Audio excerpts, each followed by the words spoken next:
Buenas noches, viajero de los sueños. Prepárate para dejarte llevar por una historia que arde entre las llamas de la fe y la sombra del fuego. Antes de comenzar, te invito a que te acomodes, que te relajes y si disfrutas de estas narraciones que nos transportan a otros tiempos, no olvides dar like y suscribirte al canal, porque aquí cada noche es un viaje al pasado donde la historia se convierte en un cuento para dormir. Había una vez, en una aldea humilde de la campiña francesa, una niña que apenas sabía leer ni escribir, pero que decía escuchar la voz de ángeles y santos. Su nombre era Juana. No era princesa ni hija de reyes, no llevaba coronas ni vestía de seda, pero el destino le había reservado un lugar entre los nombres que jamás se borran de la memoria de la humanidad. Era el siglo XV, y Francia sangraba en medio de la guerra de los 100 años contra Inglaterra. Los campesinos vivían con miedo, los ejércitos arrasaban campos, y la esperanza parecía tan lejana como una estrella en medio de la noche más oscura. Juana nació alrededor de 1412 en Domremy, una pequeña aldea de Lorena, Francia, en el seno de una familia campesina humilde. Sus padres eran Jacques d'Arc y Isabelle Romée. Ambos eran labradores, personas sencillas, trabajadoras y profundamente religiosas, como la mayoría de la población rural en esa época. La familia vivía de la agricultura y del cuidado de los animales, y su día a día estaba marcado por el trabajo en el campo y la participación en las fiestas y rituales religiosos locales. Juana tenía 4 hermanos, aunque la información histórica exacta sobre todos ellos es limitada. Se sabe que tenía un hermano mayor llamado Pierre, que ayudaba a su padre en las tareas agrícolas, y otros hermanos que vivían en la aldea, dedicados al trabajo común del campo. La familia no era notable ni poderosa. Su influencia era local y limitada, pero sí tenían cierta reputación de honradez y religiosidad, algo que sería importante para la percepción de Juana más adelante. Juana creció rodeada de historias sobre santos, milagros y batallas. Desde los 13 años aseguraba que escuchaba voces divinas que la guiaban, que le hablaban de un futuro en el que ella tendría una misión casi imposible: liberar Francia y ayudar al delfín, el joven heredero Carlos, a recuperar su trono. Imagina por un momento la escena: una campesina adolescente, sin poder ni títulos, asegurando que Dios la había escogido para cambiar el rumbo de una nación entera. Muchos habrían reído, otros la habrían tachado de loca. Y sin embargo, Juana tenía algo que pocos podían ignorar: una fe que parecía mover montañas. En un mundo donde la mujer estaba relegada a los rincones del hogar, ella reclamaba un papel en los campos de batalla. No llevaba espada por ambición, ni armadura por gloria, sino porque estaba convencida de que era la voluntad de Dios. Y aquí es donde la historia empieza a brillar como un fuego en la noche, como una muchacha de apenas 16 años convenció a soldados endurecidos, a nobles desconfiados y a un futuro rey a seguirla. Esa es la magia y el misterio de Juana de Arco. Cuando finalmente llegó a la corte, cubierta con ropas sencillas y la mirada fija en su propósito, nadie podía creer lo que veía. Una joven campesina, diciendo con calma que sería ella quien liberaría Orleans, la ciudad sitiada que se había convertido en símbolo del dolor francés. Y mientras muchos dudaban, otros al escucharla, sentían que sus palabras tenían un peso que iba más allá de lo humano. La historia nos cuenta que el propio Carlos, futuro rey de Francia, quedó impresionado al ver cómo esta joven lo reconocía de inmediato entre los cortesanos, sin haberlo visto nunca antes. Para él, aquello fue más que un signo, fue casi un milagro. Las hogueras de la guerra ardían, los ejércitos esperaban, y Juana estaba a punto de entrar en la historia no como espectadora, sino como protagonista. Sus voces la empujaban y su fe la sostenía, aunque el fuego, ese mismo que más tarde marcaría su destino, ya parecía acompañarla en cada paso. Cuando Juana llegó a Orleans, la ciudad estaba asfixiada. Las banderas inglesas ondeaban sobre los muros conquistados, Y dentro, la población sufría hambre, miedo y una desesperanza que los hacía creer que todo estaba perdido. La muchacha de armadura blanca apareció como un rayo en medio de la tormenta. No era una guerrera experta, pero llevaba consigo algo más poderoso que cualquier espada: la convicción absoluta de que estaba cumpliendo una misión divina. Los cronistas cuentan que Juana no dudaba al hablar con soldados mucho mayores que ella. Les reprendía si juraban, les obligaban más a confesarse antes de entrar en combate y les recordaba que no luchaban solo por un rey, sino por Dios y por Francia. Imagina la escena: un ejército cansado, derrotado, de pronto levantando la vista porque una joven campesina les hablaba con la voz de la fe. La esperanza, que parecía extinguida, comenzó a enguider de nuevo. La batalla por Orleans fue feroz. Los ingleses habían levantado fortificaciones poderosas y los franceses temían asaltarlas. Juana, sin embargo, encabezó los ataques. Algunos cronistas aseguran que subió por las escaleras de asalto con la bandera en alto y, aunque fue herida por una flecha en el hombro, volvió al combate apenas se la extrajeron. Esa imagen quedó grabada en la memoria de los soldados: una adolescente herida, sangrando, pero avanzando con la bandera como si el dolor no existiera. Y fue entonces, en mayo de 1429, cuando ocurrió lo impensable. Orleans fue liberada. Francia entera comenzó a hablar de la doncella, la enviada de Dios. La campesina se convirtió en heroína, y lo que hasta hacía poco parecía una locura, ahora era visto como un milagro. El eco de su victoria llegó a todas partes. Nobles que antes se habían burlado comenzaron así a apoyarla, y el propio Carlos, el Delfín, empezó a creer que con Juana a su lado podía reclamar su trono. Pero también llegaron las dudas, las envidias y los murmullos. ¿Era Juana realmente guiada por el cielo o era simplemente una muchacha audaz que había tenido suerte? Los más escépticos se preguntaban si su fe no escondía algo peligroso. Lo cierto es que Juana, tras Orleans, no se detuvo. Con apenas 17 años, pedía al Delfín que marchara a Reims, la ciudad donde tradicionalmente se coronaban a los reyes de Francia. Y así, lo increíble ocurrió. Gracias a sus victorias, Carlos fue coronado rey. Juana estuvo a su lado, con su bandera blanca, como si fuese un signo viviente de que la fe podía torcer el curso de la historia. Pero el fuego que la acompañaba desde el inicio no tardaría en volverse más oscuro, porque si había levantado pasiones y devoción, también había encendido odios, y los enemigos, tanto dentro como fuera de Francia, ya empezaban a preparar las redes que algún día la atraparían. Tras la coronación, Juana se encontraba en la cúspide de su gloria. La campesina de Domremy había conducido a todo un rey a su trono, algo que parecía imposible. Pero aquí empieza por Astedium notarse un cambio. Mientras Juana quería seguir guerreando y liberar París, el rey Carlos, que ya se había asegurado su corona, mostraba más cautela, incluso desconfianza. Es como si la misión de Juana hubiese cumplido su función, y algunos cortesanos empezaban a verla como un peligro político.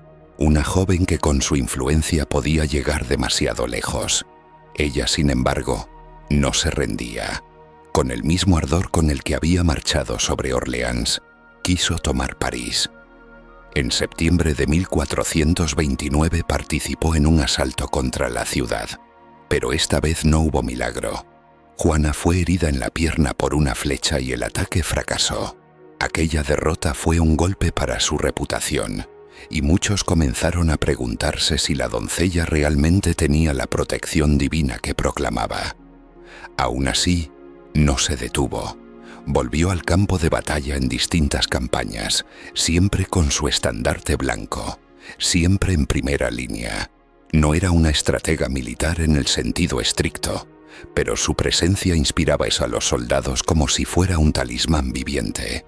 Sin embargo, la guerra es caprichosa, y en mayo de 1430 la suerte cambió. Juana fue enviada a defender la ciudad de Compiègne, que estaba amenazada por los borgoñones, aliados de los ingleses. Durante una salida cuando el ejército francés se replegaba, ella quedó rezagada. Su caballo fue atrapado y Juana cayó prisionera. No la mataron de inmediato. Sabían que tenían en sus manos un trofeo valiosísimo, una campesina convertida en símbolo nacional, la doncella que decía oír voces del cielo. Fue entregada a los borgoñones y tras negociaciones vendida a los ingleses. Para ellos no era solo una prisionera, era la oportunidad de desacreditar al rey de Francia, porque si Juana era desenmascarada como impostora o hereje, la legitimidad de Carlos VII también se tambalearía. La captura de Juana fue, en cierto modo, más peligrosa que cualquiera de sus victorias. Y así, en 1431, la doncella de Orleans, que había entrado a la historia con una bandera en la mano y un fuego en la mirada, se encontró prisionera en Rouen, frente a un tribunal eclesiástico que ya ni había decidido, incluso antes de comenzar, que debía caer. El juicio de Juana de Arco fue uno de los más singulares y oscuros de toda la Edad Media. No se trataba simplemente de juzgar a una muchacha campesina. En realidad, lo que estaba en juego era el prestigio del rey de Francia, la influencia de la Iglesia y el dominio de los ingleses sobre un territorio dividido. Juana era un símbolo demasiado poderoso y había que destruirlo. Fue trasladada a Rouen, en Normandía, bajo custodia inglesa. Allí la esperaba un tribunal eclesiástico encabezado por Pierre Cochon, obispo de Beauvais, un hombre cercano a los borgoñones y a los ingleses. No era un juicio imparcial. Desde el inicio los jueces buscaban cualquier pretexto para condenarla por herejía. La acusación no era menor. Ser hereje en el siglo XV era tanto como ser enemiga de Dios, y el castigo estaba escrito de antemano: el fuego. El proceso comenzó en febrero de 1431. Juana, encadenada sin apoyo legal y privada de consejeros, se enfrentó a más de 60 jueces. Aún así, su lucidez sorprendió a todos. Cuando le preguntaron si creía estar en gracia de Dios, intentaban tenderle una trampa. Si respondía sí, la acusarían de soberbia. Si decía no, la considerarían condenada.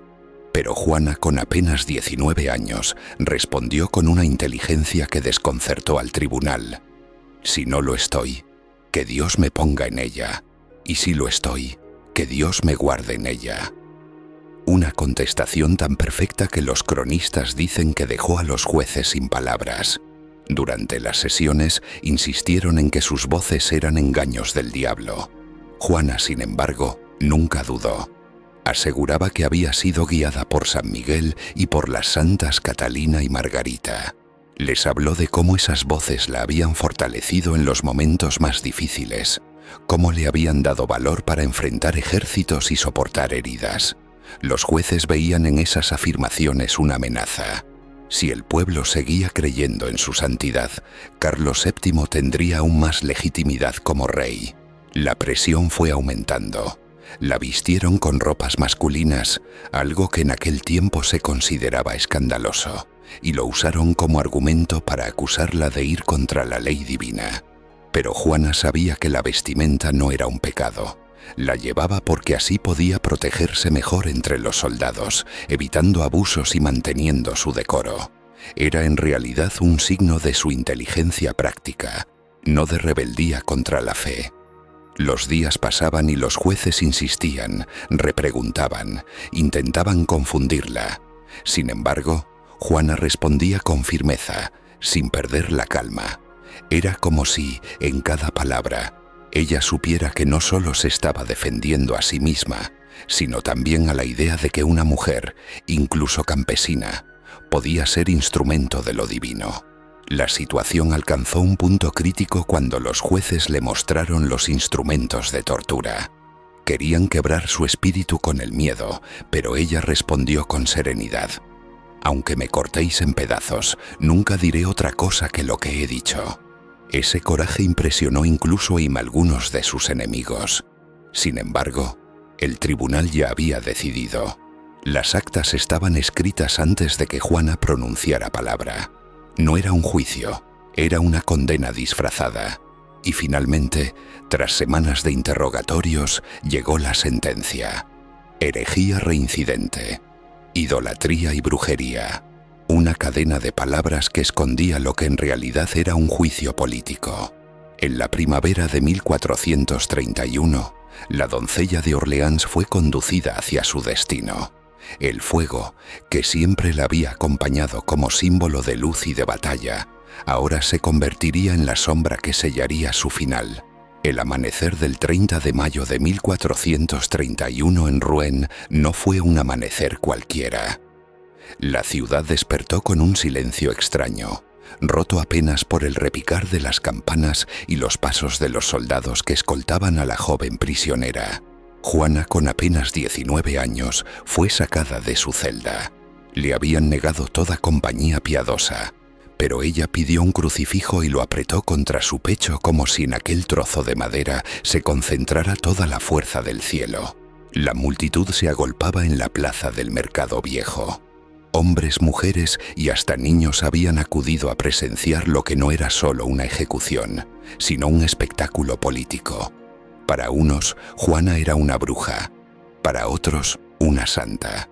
Pero todos sabían que aquel día estaban presenciando el final de alguien que ya se había convertido en leyenda.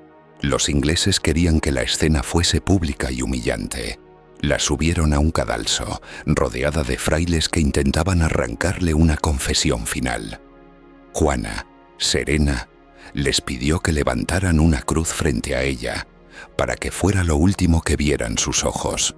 Un soldado inglés, conmovido, improvisó una cruz con 2 ramas y se la entregó. El gesto simple rompió la rigidez de la ceremonia y dejó claro que, incluso entre los enemigos, había quienes no podían odiarla del todo. La hoguera estaba preparada y las llamas esperaban.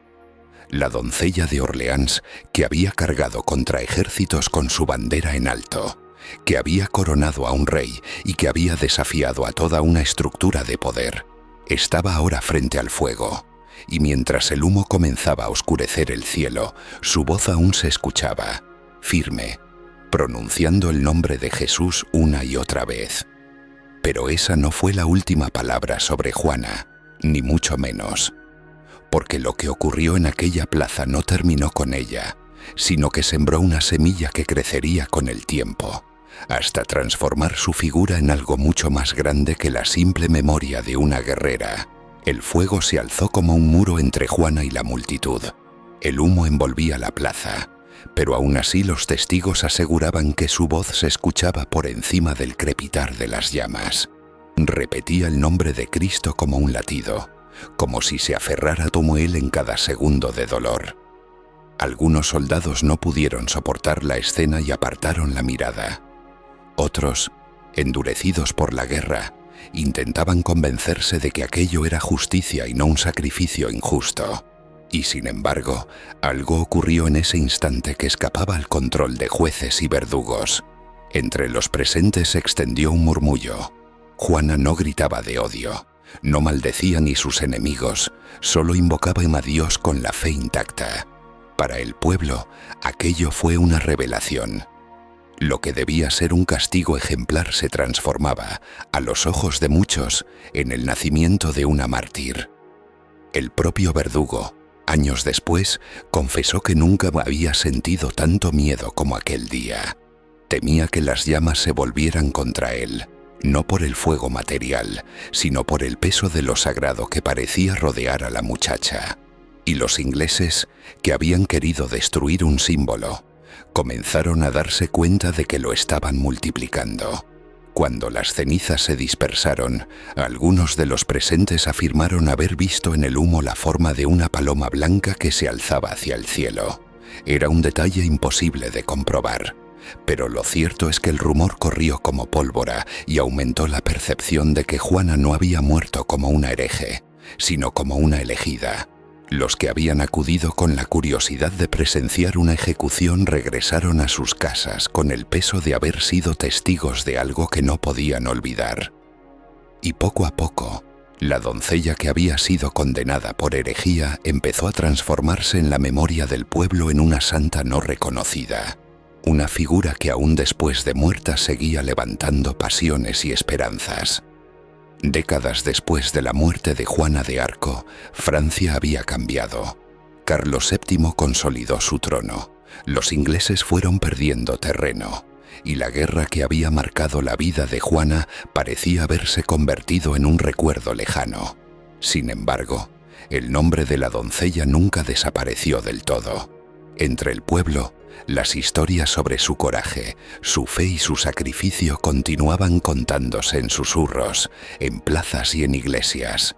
Para muchos, ella no había sido una hereje, sino una heroína que había pagado con su vida por proteger a Francia y cumplir lo que consideraba la voluntad divina. El eco de su memoria llegó incluso a las nuevas generaciones de clérigos y nobles, quienes empezaron a preguntarse si aquel juicio había sido justo. La figura de Juana era demasiado poderosa para ser ignorada.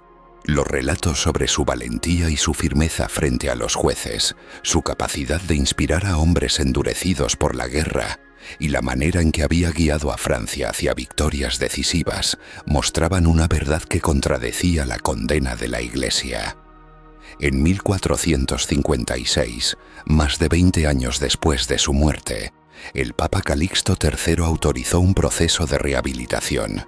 El objetivo era revisar el juicio original y determinar si Juana había sido víctima de un error judicial y político. Los testigos que habían estado presentes en el juicio fueron interrogados de nuevo, y muchos confirmaron lo que ya se sospechaba. Las acusaciones eran falsas. Las trampas de los jueces habían sido deliberadas, y Juana había mostrado un valor y una fe inquebrantables frente a sus persecutores. El veredicto fue claro.